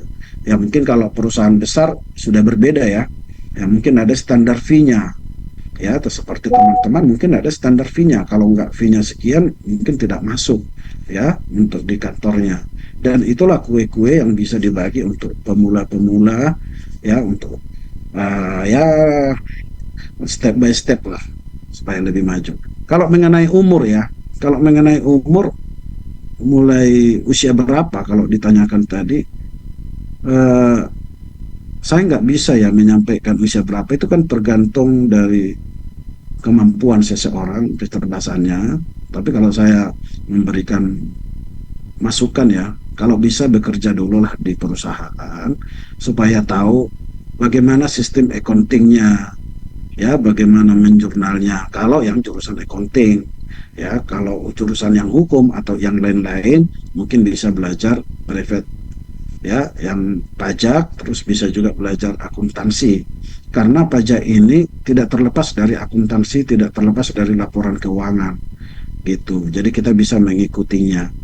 Nggak mungkin menghitung pajak kalau tidak ada laporan keuangannya gitu. Jadi itu yang bisa saya bagikan Bu Laras ya, dan Bapak Ibu sekalian. Silakan Bu. Ibu Dasnin, boleh dilanjutkan, Bu? Kalau dari saya, untuk pertama kali kantor konsultan, walaupun saya saat ini berpartner dengan perusahaan Jepang, untuk pertama mungkin kalau dari saya biasanya kan untuk di consulting firm itu mesinnya, kalau kasarnya ya, mesinnya itu kan orang ya, orang ya gitu, pegawainya. Jadi pertama itu biasanya yang kita lakukan mencari pegawai yang terbaik. Itu pertama. Memang kalau dari segi biaya seperti Pak Eben jelaskan, biayanya jadi besar di depan ya gitu, bagaimana dengan variable cost-nya. Tapi ibarat kita kalau kita manufacturing company, kita kan beli mesin juga yang bagus ya, yang teknologinya bagus. Jadi menurut saya consulting firm harus dimulai dengan mencari pegawai yang terbaik gitu, terbaik dari segi pendidikannya, kemudian skillnya. Setelah itu juga ya kembali lagi ke attitude-nya. Kalau saya akan mencari seperti itu. Pertama, saya invest ke orangnya, ke pegawainya. Kemudian biasanya tidak junior tapi supervisor atau manager. Saya akan ambil itu dulu yang mampu mengerjakan project tanpa harus saya luangkan banyak waktu untuk ngajarinnya. Karena kan kita sebagai partner atau sebagai ownernya itu pasti lebih banyak mencari klien kan ya Pak Eben ya. Jadi kita mau apa namanya personnya itu tidak perlu diajarkan lagi gitu. Lebih baik lagi yang punya license. Seperti itu. Sekarang sudah banyak yang cari konsultan pajak yang berlicense. Sudah nggak ada lagi yang berpengalaman di konsultan pajak aja, tapi nggak berlicense. Sekarang sudah pakai embel-embel berpengalaman di consulting firm dan minimal license B. Seperti itu, biasanya seperti itu. Kalau manajer sudah dibilang USKPC dan terdaftar di DJP online.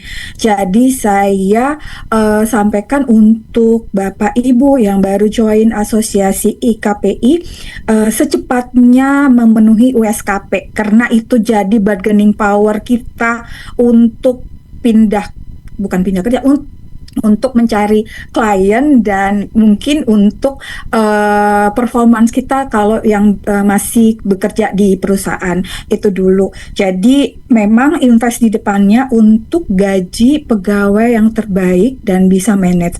Setelah itu baru mencari ke klien gitu. Nah, ke klien ini tadi juga pertanyaannya ada yang bertanya mungkin dari Bu Laras, bagaimana sih cara brandingnya untuk dapat untuk dapat kliennya. Pak Eben juga udah jelaskan. Kalau dari saya pengalamannya itu kita biasanya kalau mau ikut tender untuk vendor consulting itu tuh biasanya kita sebarkan CV gitu. Jadi branding lebih kalau konsultan itu lebih kepada personal branding, siapa dianya gitu. Jadi kita sebagai konsultan yang baru buka kantor, menurut saya kita juga harus ibaratnya selalu update dengan CV kita, gitu. Kita update dengan educational background kita, kemudian ada license ya biasanya kalau klien kita udah license C. Seperti itu, atau mungkin udah ada license sudah pernah ikut seminar apa seperti itu ya, atau salah satunya mungkin sebagai anggota IKPI itu juga sangat membantu untuk mencari klien. Dan branding setelah personal branding yang berarti itu CV kita yang bagus termasuk license-nya. Terus yang kedua juga kita sebagai anggota IKPI selalu mengikuti acara atau seminar IKPI yang offline gitu. Waktu itu Pak Ketua Umum Pak Faudi juga sampaikan di seminar nasional tahun ini bahwa event seminar nasional itu kalau nggak salah di Agustus ya, itu untuk ajang kita networking. Kadang-kadang teman kita cari, ada Dasnin, kayaknya dia bisa ngerjain ini, kita kerjasama yuk, seperti itu ya. Jadi event di IKPI itu banyak sekali, termasuk seminar nasional, itu bisa digunakan untuk networking dan branding gitu. Karena sekali lagi kita di era kolaborasi ya, jadi tidak bisa sendiri gitu. Saya udah terkenal nih, brandingnya udah hebat banget. Tapi kalau kita tidak punya networking juga nggak, sepertinya kita juga akan tidak bukan tidak dapat klien ya, tapi kayak tidak cepat pertambahan klien kita gitu. Jadi menurut saya networking juga selain personal branding, networking juga bagus dan bisa kita bisa memanfaatkan event-event yang diadakan IKPI gitu untuk bersama teman-teman. Siapa tahu klien dia butuh skill yang kita punya, yang teman kita atau Bapak Ibu yang memperkenalkan kita belum punya nih, seperti itu. Atau mungkin ada yang license C, tapi kita masih license B, kemudian ada teman atau bapak ibu yang sesama anggota IKPI punya license C, kita bisa kolaborasi untuk dapat project ini gitu. Pengalaman saya seperti itu sih, Bu Laras, mungkin bisa berguna untuk bapak ibu yang baru membuat kantor konsultan. Oke, terima kasih Pak Eben dan Bu Dasnin. Nah, ini cukup menarik kan? Gimana untuk Bapak Ibu semua sudah cukup jelaskan dari sisi persiapannya. Yang dibutuhkan itu jangan kita terutama, oh pingin langsung buka konsultan pajak. Yang pertama, jangan langsung branding itu, ya nomor satu networking kita sudah harus kuat dulu nih Bapak Ibu sebenarnya. Mungkin dari sertifikasi kita sudah harus kita miliki sampai dengan level C itu sendiri, dan networking kita, nama kita yang kita jual juga kan ya Bapak Ibu. Baru kita membrandingkan diri kita dengan tadi untuk lempar-lempar CV atau dan segalanya itu cukup baik. Baru kita bisa, banyak perusahaan sekarang sudah menggunakan open tender, apalagi perusahaan-perusahaan besar gitu kan. Di situ banyak sekali kantor-kantor konsultan pajak yang memang sudah bergelut, bukan hanya tadi dari sisi Big Four ya, tapi banyak sekali yang sudah ikut serta dan lumayan terbuka untuk perusahaan-perusahaan zaman sekarang untuk melihat perusahaan konsultan lokal itu sendiri. Jadi jangan, don't worry untuk Bapak Ibu semua, kalau memang kita dari humannya, dari kita diri sendirinya sudah capability kita sudah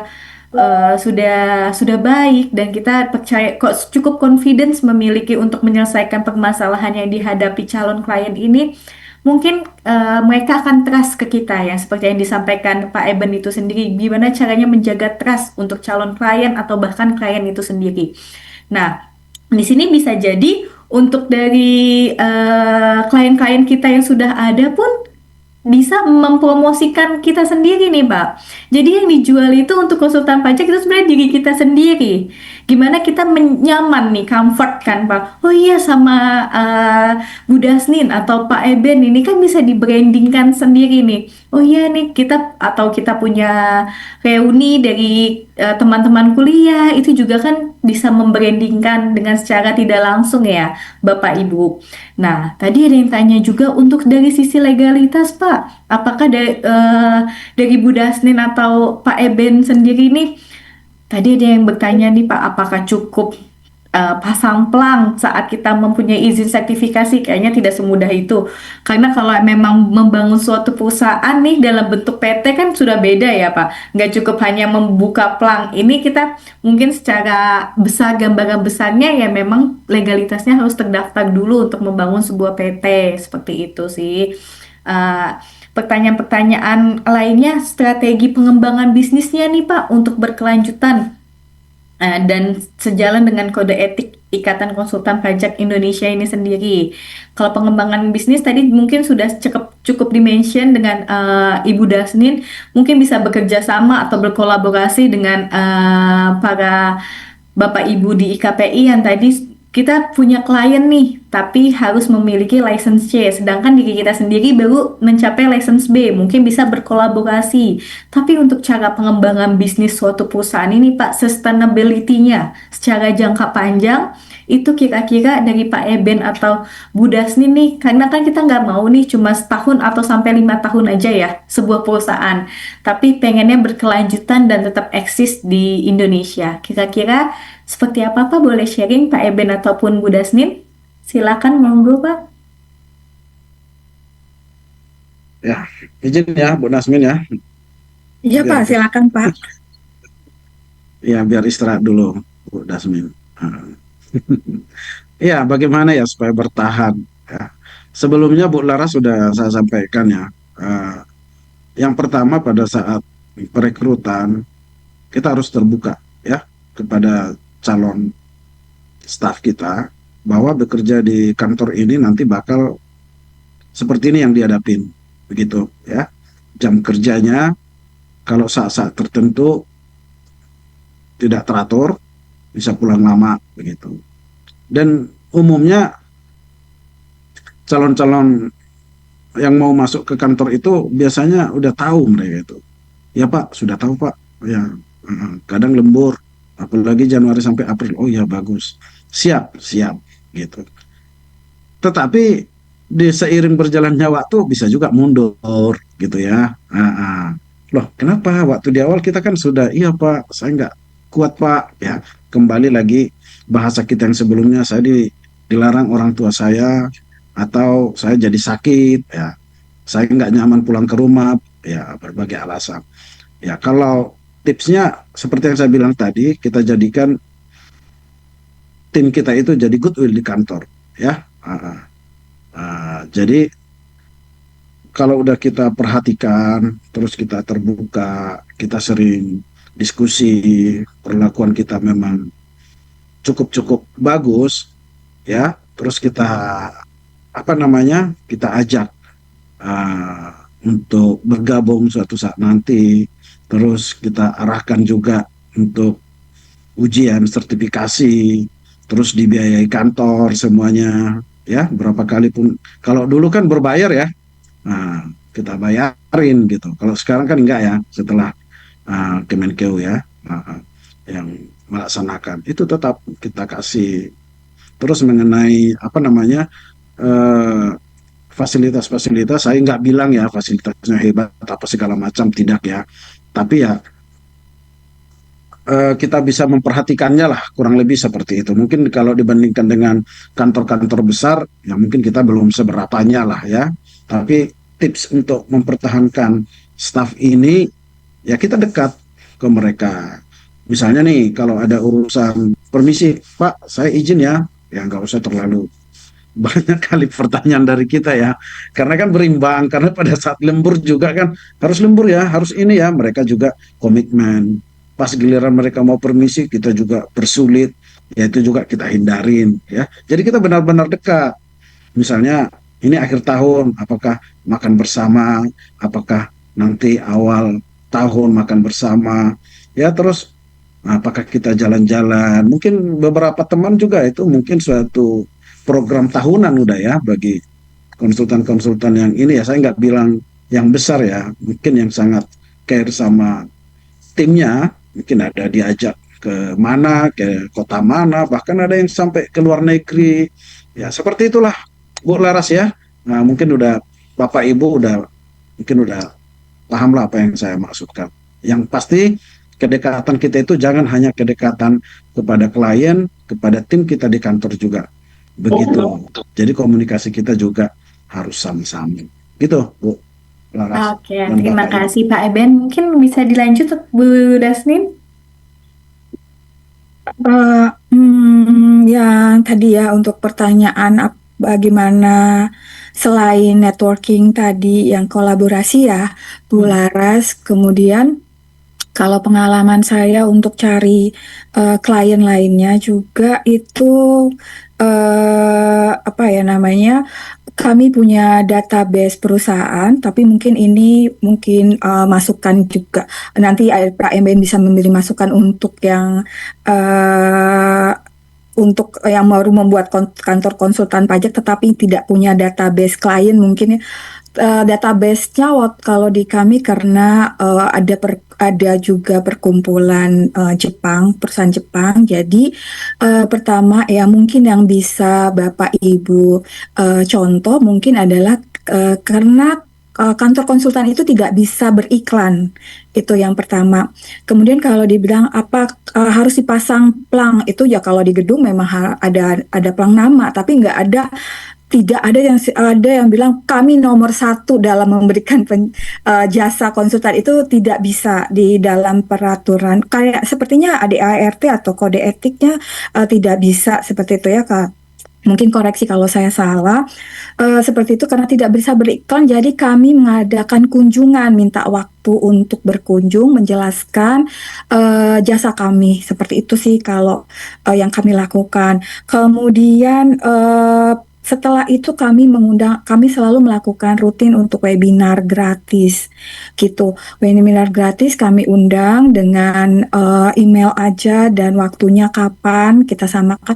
Walaupun cuma 5 prospektif klien ya, belum jadi klien, kita undang 5 untuk peraturan. Atau kemarin kami sempat banyak mendapatkan respon positif pada saat membuat webinar gratis tentang Cortex, cara masuk Cortexnya, atau mungkin Bapak Ibu bisa coba webinar gratisnya tentang SPT tahunan yang baru melalui Cortex seperti itu. Dengan teknik-teknik kayak gini sangat menarik untuk mengundang respon positif dulu sih dari calon klien kita gitu. Setelah itu baru nanti kita follow up, dan tapi memang banyaknya juga tidak langsung jadi klien, tapi biasanya kita setelah 2 tahun emang agak banyak ya, tapi menurut saya emang untuk jadi membuka atau memanage kantor konsultan itu bukan hitungan 2-3 tahun ya, setelah 5 tahun baru bisa kelihatan. Jadi Bapak Ibu mungkin bisa belajar dari Pak Eben gimana bisa melalui 5 tahun itu ya Pak, 5 tahun pertama. Nah baru kalau udah Ya, betul, terkenal, Bu, betul. stafnya Pak Eben, atau Pak Eben memang gitu, baru ya. Jadi 2-3 tahun itu kita pasti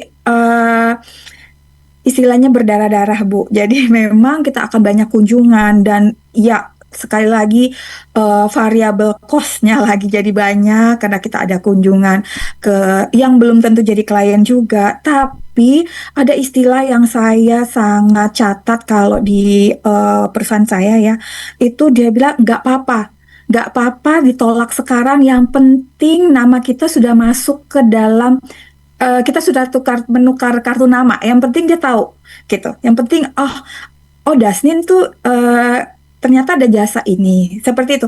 Kita cuman karena kita tidak bisa beriklan, jadi kita sebarkan kartu nama istilahnya gitu, bahwa kita punya layanan jasa seperti ini. Itu sih yang saya bisa sharing. Jadi untuk kunjungan ke calon klien, jadi bisa jadi kalau di kami ada database Japan Club.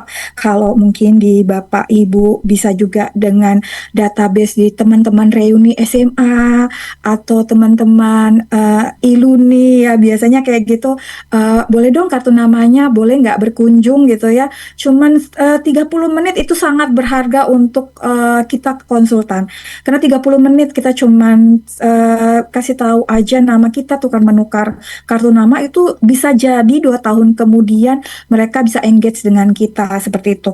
Kemudian webinar gratis itu juga kayak kita menunjukkan skill kita gitu. Jadi kayak kita webinar online, webinar gratis tentang Cortex. Jadi kita nunjukin kita bisa kok Cortex juga, seperti itu. Dari saya mungkin segitu Bu Laras.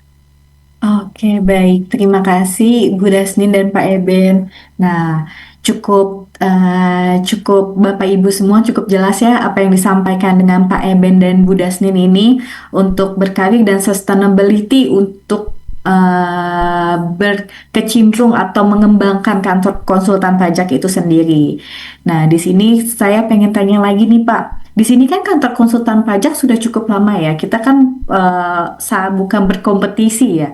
Tapi gimana nih Pak? Misalkan ada banyak mungkin yang belum memiliki license nih Pak. Tapi mereka sudah terlalu berani nih untuk memasarkan atau kepada wajib pajak, baik itu orang pribadi ataupun badan, dengan harganya itu benar-benar bisa dianggap seperti kacang goreng ya, Ibu Bapak ya, gitu. Gimana nih Iya, untuk benar ya. berkompetisi seperti ini? Banyak nih kan kita misalkan Iya. Ibu atau Pak Eben misalkan sudah open tender atau mungkin ada wajib pajak yang memang datang ke kantor kita. Kok harganya segini? Ada konsultan lain dia memberikan harga segini gitu kan. Padahal kita nggak tahu, mungkin yang kita nilai kan lisensi kita, trustnya, diri kita sendirinya ya, gimana caranya. Tapi bener-bener nih Pak, zaman sekarang nih bener-bener harganya itu sangat jauh banget. Dan mereka mungkin tidak memiliki sertifikasi seperti itu. Kan itu agak worry juga ya kita ya. Tapi Benar, mau ngomongnya kan juga bingung ya. Dia tidak memiliki benar-benar. sertifikasi, belum bisa dinilai seperti itu kan. Tapi kan gimana ya? Membandingkannya ya kan kita memiliki license ya, mungkin seperti Iya, itu. benar. Tapi ya kira-kira tantangan seperti ini tuh gimana nih Pak Eben dan Bu Dasnin? Kira-kira Mungkin dari Pak Eben boleh Pak Eben? Ya Bu Dasnin, ya. Kalau Bu Snanin kayaknya nggak mengalami tantangan itu ya Bu ya. Mungkin kami di mengalami juga daerah kali ya Pak, Bu ya.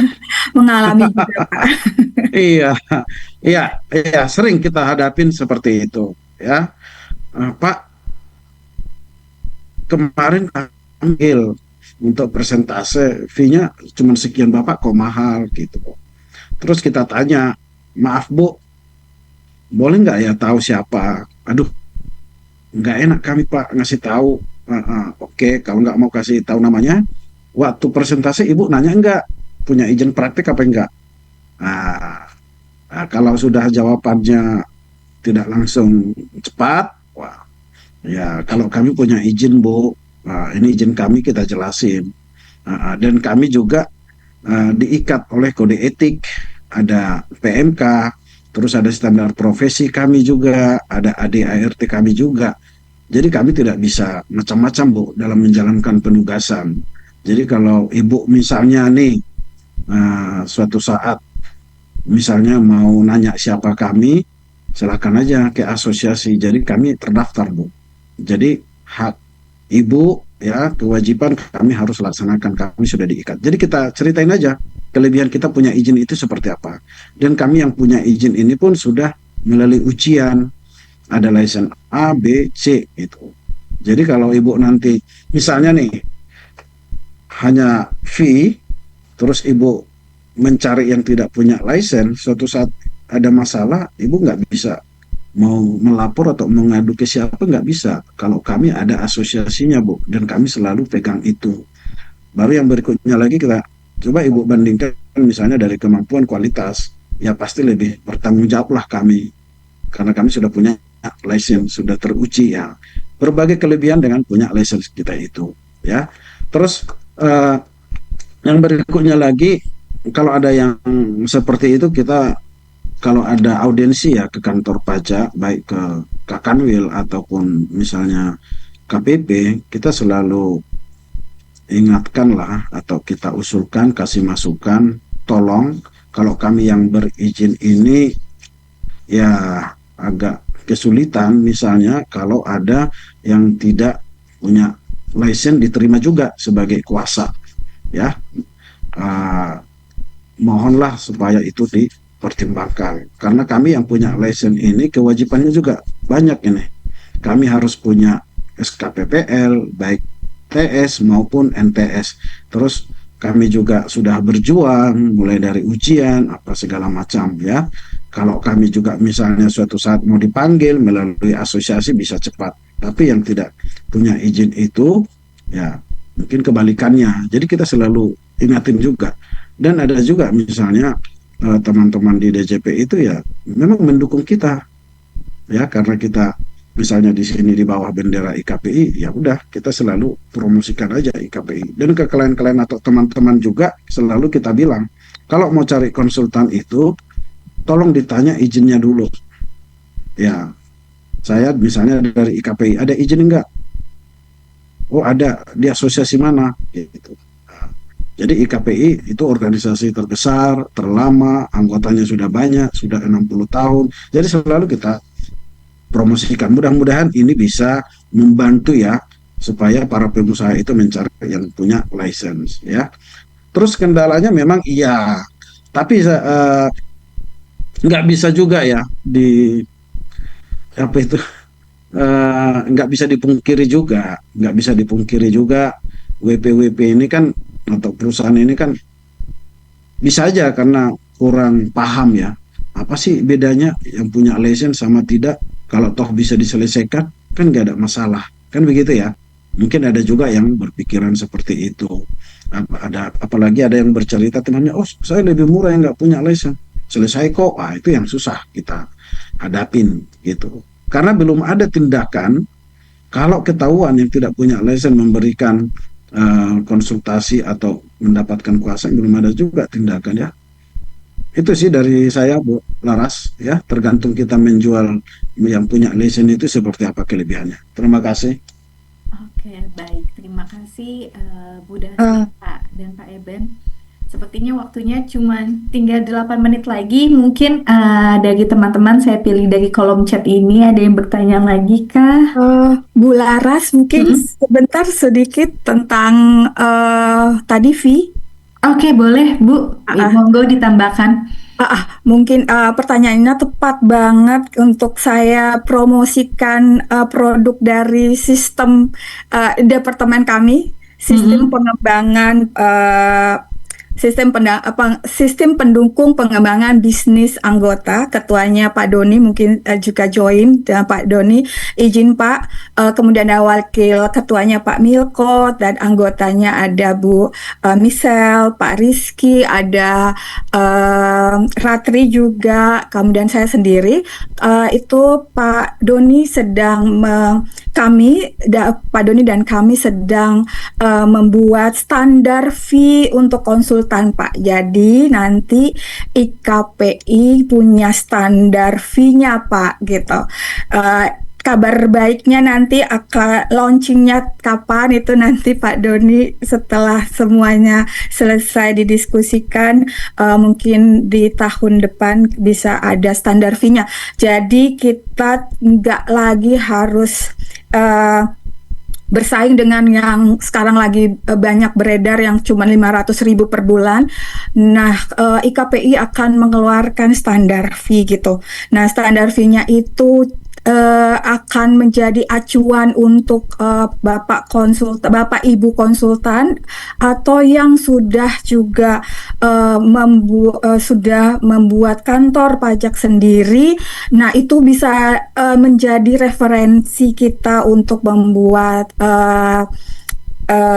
fee-nya, Pak, seperti itu. Jadi KPI akan launching sebentar lagi. Terima kasih, Bu Laras. Oke, nah ini kan yang ditunggu oleh Bapak Ibu Ya, semua. Kerisauan selama ini ya, Bu Dasnin, ini ya memang yang benar. harus benar-benar diangkat. Untungnya untuk Ya, kita melakukan perubahan-perubahan di dalam Ikatan Konsultan Pajak Indonesia ini untuk menstandarisasi betul, fee-fee terkait dengan pekerjaan-pekerjaan tertentu. Gimana benar, Bu. caranya biar kita tuh mampu bersaing tuh berkompetisi bukan dengan dari sisi harga, tapi memang dari human Betul. resource-nya itu sendiri. Benar. Iya benar, Bu. Nah, itu Jadi dia.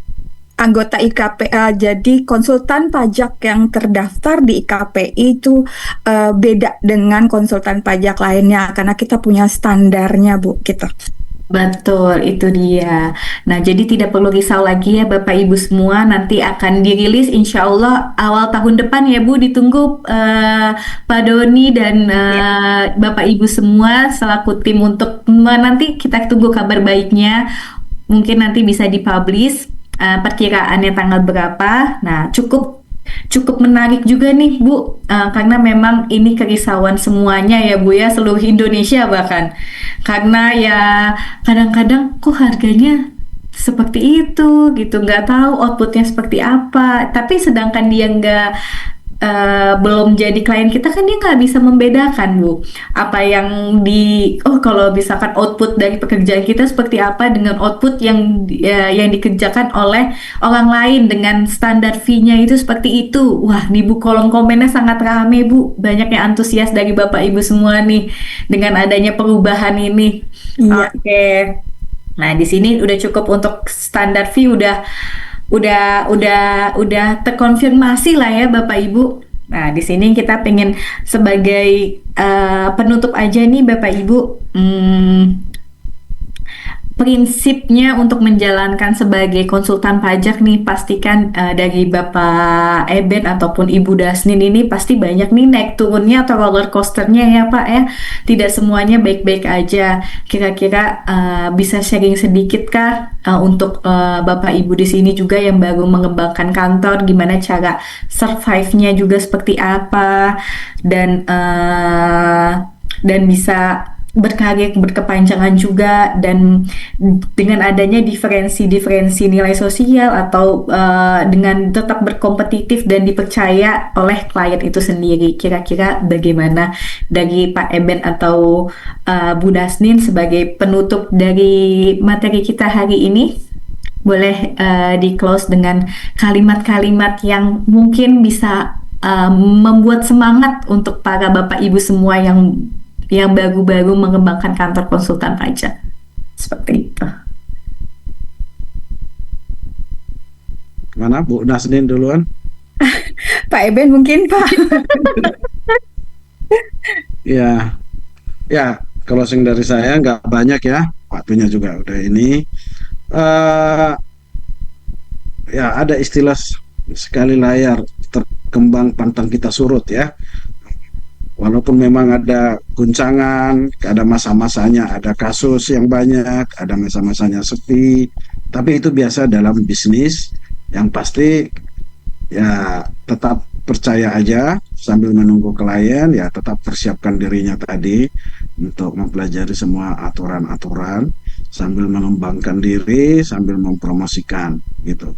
Pasti ya kita yakin dari teman-teman, dari semua klien kita juga yang merasa puas, pasti dipromosikan lah bahwa kita itu bisa dipercaya, bisa bertanggung jawab, bisa diandalkan dan bisa menyelesaikan kasus semaksimal mungkin. Untuk kedepannya itu ya untuk yang pemuda ya dipersiapkan dulu dengan matang ya. Mungkin ambisi bisa, oh saya mau cepat nih buka kantor, dapat izin praktek, ya bisa langsung pasang pelang depan kantor, ya. Tapi dipersiapkan dulu lah, karena untuk mendapatkan klien itu jujur ya tidak gampang, ya. Kita harus berjuang juga, harus ada nama juga. Saya nggak tahu ya perusahaan-perusahaan besar mungkin emailnya padat kali ya Bu, Dasdin ya. Email minta proposal mungkin padat ya. Sampai ada khusus untuk menjawab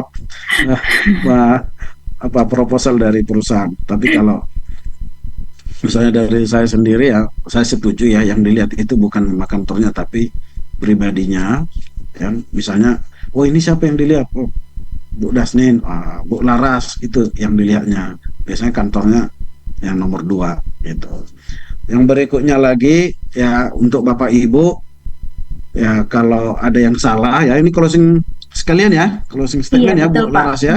Ya, kalau ada yang salah perkataan, ucapan atau penyampaiannya, saya mohon maaf ya, tapi sudah berusaha memberikan yang terbaik.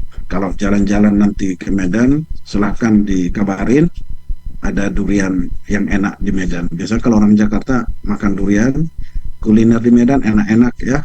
Nah, itu. Dan materinya juga kalau kurang begitu membantu, ya itulah yang terbaik yang bisa kami berikan. Di penghujung akhir tahun ini, kami sampaikan selamat merayakan ibadah Natal bagi yang merayakan dan selamat menyambut tahun baru. Kita sehat selalu, sukses apapun yang kita kerjakan, ke depan kita semakin mantap. Sekian dan terima kasih. Oke, terima kasih banyak Pak Eben. Mungkin ada closing dari Bu Dasnin, Bu, monggo. Dari saya mungkin singkat aja, jadi untuk jadi konsultan sukses dengan kriteria masing-masing kita harus jadi smart, kemudian jangan lupa good attitude, good personality, terus dapat dipercaya, selalu adaptif dengan teknologi, dan yang terakhir banget adalah untuk yang Bapak Ibu yang membuka kantor konsultan atau baru pertama jadi konsultan, tetap aktif di IKPI, karena IKPI saya contek misi visinya Pak Ketum, Pak Faudi, bahwa dari anggota untuk anggota akan banyak banget akan banyak fasilitas-fasilitas untuk Bapak Ibu untuk mengembangkan bisnis Bapak Ibu dari IKPI. Terima kasih. Oke, mari kita akhiri semua. Terima kasih Bapak Ibu semuanya untuk sharing-sharingnya. Untuk narasumber kita hari ini, Pak Eben dan Bu Dasnin. Untuk Bapak Ibu IKPI, selamat tahun baru, dan untuk bagi yang merayakan Natal, Selamat Merry Christmas semuanya. Kita pamit jika ada kurang lebihnya dalam perkataan dan yang baik disengaja ataupun tidak dari moderator maupun narasumber mohon dimaafkan. Semoga sesi kita Jalan Sukses Menjadi Konsultan Pajak dan pengembangan kantor konsultan pajak pada hari ini memberikan banyak manfaat untuk Bapak Ibu semua, termasuk informasi-informasi yang memang cukup menarik yang sudah dipresentasikan oleh Pak Eben dan Bu Dasnin sharing-sharingnya. Terima kasih banyak. Salam dari saya, moderator selaku Laras Tiawita. Pamit undur diri. Sekian. Terima kasih Pak Eben dan Bu Dasnin dan sekaligus Bapak Ibu semua dan rekan-rekan IKTI seluruh Indonesia. Terima kasih banyak. Terima kasih Pak Assalamualaikum Ben. warahmatullahi wabarakatuh.